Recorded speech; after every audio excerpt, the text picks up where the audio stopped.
Halo pemirsa GPR TV dari Sabang sampai Maroke, dari Liangas hingga Pulau Rote. Bertemu lagi bersama saya Boda Azhari Disak dalam program Kominfo Newsroom.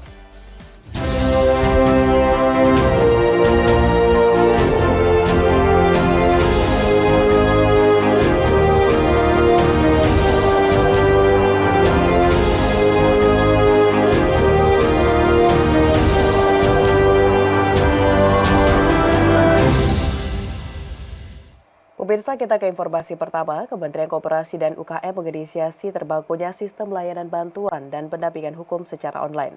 Sistem ini berfungsi untuk menyediakan akses bagi UKM dalam mendapatkan fasilitas perlindungan hukum secara online.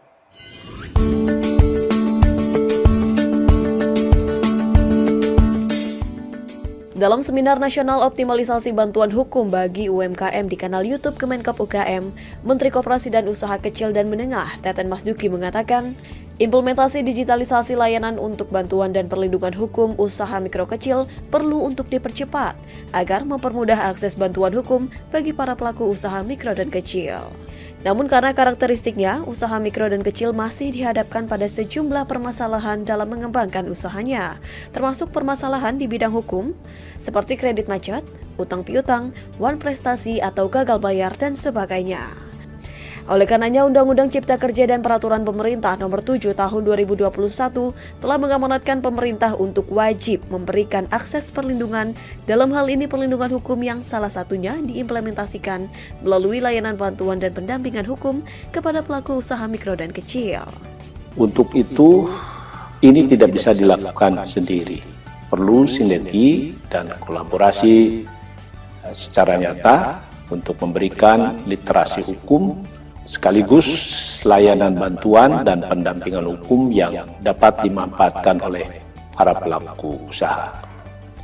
Bapak Ibu hadirin yang berbahagia, untuk memudahkan akses bantuan hukum bagi pelaku usaha mikro dan kecil, digitalisasi layanan bantuan dan pendampingan hukum perlu segera diimplementasikan. Saya berharap dengan adanya program ini dapat membantu para pelaku usaha mikro dan kecil dalam menyelesaikan berbagai permasalahan terkait dengan masalah hukum. Pada kesempatan yang sama, Deputi Bidang Usaha Mikro Kemenkop UKM Julius menyampaikan, pemerintah melalui Kementerian Koperasi dan UKM berupaya hadir untuk merespon dan membantu pelaku UKM dan koperasi dengan menyediakan fasilitas akses payung hukum dan pendampingan hukum bagi UMKM. Sejak tahun 2001, Kementerian Koperasi menyediakan fasilitas akses pelayanan hukum dan pendampingan hukum bagi UMK. Kegiatan sebenarnya ini merupakan salah satu upaya peningkatan pelayanan di bidang pendampingan hukum bagi UMK.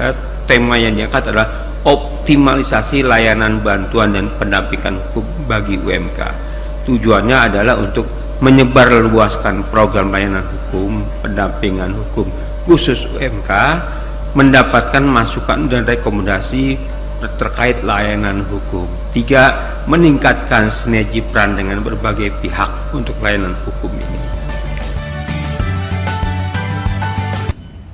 Presiden menargetkan proyek percontohan komoditas rumput laut di sejumlah wilayah di Indonesia. Menteri Kelautan dan Perikanan Republik Indonesia, Sakti Wahyu Trenggono menyebut banyak produk turunan yang dikembangkan dari rumput laut, seperti pupuk, pakan, farmasi, hingga biofuel. Pemerintah Indonesia terus berkomitmen mendorong hilirisasi industri sumber daya alam agar Indonesia bergerak menjadi negara maju. Hal tersebut ditegaskan kembali Presiden Joko Widodo dalam rapat terbatas di Istana Presiden Jakarta yang mendorong pelaksanaan hilirisasi rumput laut. Presiden menargetkan untuk membuat proyek percontohan komoditas rumput laut di sejumlah wilayah di Indonesia, yakni Buleleng, Wakatobi, Maluku Tenggara, Rotendao, dan NTB. Di kesempatan lain, Menteri KKP menyebutkan banyak produk turunan yang dapat dikembangkan dari rumput laut, seperti pupuk, pakan, farmasi, hingga biofuel. Menteri Kelautan dan Perikanan Republik Indonesia Sakti Wahyu Trenggono menyebutkan saat ini Indonesia memiliki 12 juta hektar lahan potensial penghasil rumput laut yang tersebar di 10 wilayah di Indonesia. Namun, baru termanfaatkan sebanyak 0,8% dengan produksi 9 juta ton pada tahun 2021 lalu. Data dari Kementerian Kelautan dan Perikanan, ekspor rumput laut asal Indonesia mencapai 225.000 ton atau 30% dari total volume ekspor rumput laut dunia. Jumlah ekspor tersebut menempatkan Indonesia sebagai pengekspor rumput laut terbesar di dunia. Kita tadi ditargetkan oleh Bapak Presiden untuk dibuat satu modeling di beberapa wilayah, ada 5 lokasi, diantaranya adalah Buleleng, kemudian Wakatobi, Maluku Tenggara, kemudian di Rotendao di NTT, dan juga di NTB. Potensi wilayah kita ada 10 lokasi yang jumlahnya kurang lebih sekitar 12 juta hektar. 12 juta hektar sangat besar ya, sangat besar. Nah, sekarang ini baru 0,8%, produksinya kira-kira sekitar 9 juta. Sebelumnya, Menteri Investasi Bali Lahadalia telah menekankan bahwa fokus hilirisasi Indonesia ke depannya bukan hanya di sektor pertambangan, tetapi juga minyak, gas bumi, hasil laut hingga kehutanan. Hal tersebut selain sebagai instrumen untuk menuju Indonesia maju, juga untuk membuka lapangan pekerjaan dan meningkatkan pendapatan. Pemirsa, Presiden Joko Widodo menegaskan bahwa uang rakyat dalam APBN dan APBD tidak untuk membiayai birokrasi, namun untuk merealisasikan program yang bermanfaat bagi masyarakat. Hal tersebut disampaikan Presiden usai menerima laporan hasil pemeriksaan dan laporan keuangan pemerintah pusat tahun 2023 di Istana Negara Jakarta.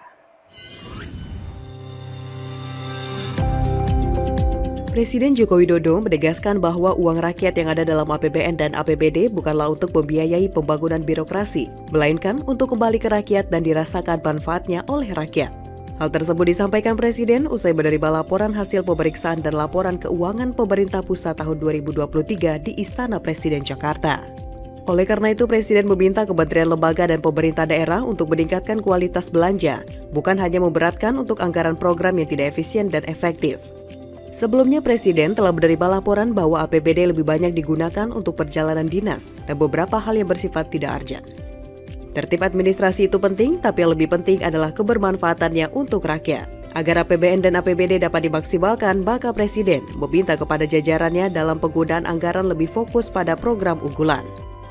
Pengawalan akuntabilitas dan kualitas belanja keuangan negara juga menjadi hal penting yang digencarkan untuk meningkatkan kesejahteraan masyarakat dan memperkokoh stabilitas dan pertumbuhan ekonomi menuju Indonesia maju. Setiap rupiah uang rakyat betul-betul harus kembali ke rakyat untuk membiayai yang dirasakan rakyat dan bukanlah untuk membiayai proses. Ini yang hati-hati ya, sudah saya sampaikan beberapa waktu yang lalu. Sekali lagi, bukan untuk membiayai proses, bukan untuk membiayai birokrasi. Pemirsa, setelah jeda kami akan kembali dengan informasi lainnya. Tetaplah bersama Kominfo Newsroom.